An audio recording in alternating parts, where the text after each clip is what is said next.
किसी भी लड़की को उसके बिना परमिशन के टच करना ही पहली बात बहुत गलत है, और फिर इस तरीके से टच करना तो हद से ज्यादा गलत है। कि मैं 2 दिन से बहुत ज्यादा परेशान हूँ, क्योंकि कंटिन्यू मेरे पास डीएम आ रहे हैं कि ये जो लखनऊ वाला इंसिडेंट हुआ, इसमें मैंने कुछ बोला क्यों नहीं, एक्शन क्यों नहीं लिया, थप्पड़ क्यों नहीं मारा, और कुछ लोग मुझे ही गलत समझ रहे हैं। कुछ मीम्स पे लिख रहे हैं कि ये तो हंस रही थी, मजे ले रही थी।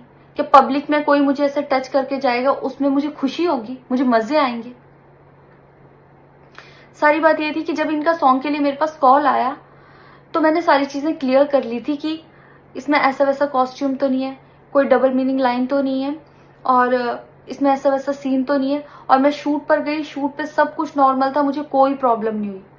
जब इन्होंने मुझे लखनऊ के इवेंट के लिए बोला तो मैंने हाँ बोल दिया, क्योंकि मुझे शूट पर भी कोई प्रॉब्लम नहीं हुई थी।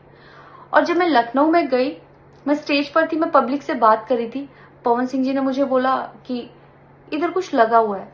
उससे थोड़ी देर पहले ही मेरी ड्रेस वो न्यू थी, साड़ी में नीचे टैग लगा रह गया था। तो मेरे दिमाग में आया कि शायद ब्लाउज का भी टैग लटक रहा होगा। मैं हंसकर उस चीज को दबा रही थी कि अगर मेरा टैग लगा भी है तो वो चीज जिस टाइम मैं पब्लिक से माइक में बात कर रही हूँ उस टाइम ना बोल के साइड में भी बोली जा सकती है, इसलिए मैं उस चीज को उस टाइम पे दबा रही थी। मैंने हंस के टाला, अवॉइड किया और फिर दोबारा बात करने लगी। वो बोले नहीं कुछ लगा है, नहीं कुछ लगा है, तो मैंने कहा नहीं लगा। वो बोले लगा हुआ है। तो मुझे लगा कि शायद ये तो मेरे को लग रहा था कि कुछ लगा है इसलिए ये बोल रहे हैं, और पर फिर भी मैंने हंस के वहां पे टाला। बिल्कुल भी सपोर्ट नहीं करती कि हाँ ये चीज नॉर्मल है या इसको नॉर्मल समझूं। किसी भी लड़की को उसके बिना परमिशन के टच करना ही पहली बात बहुत गलत है, और फिर इस तरीके से टच करना तो हद से ज्यादा गलत है।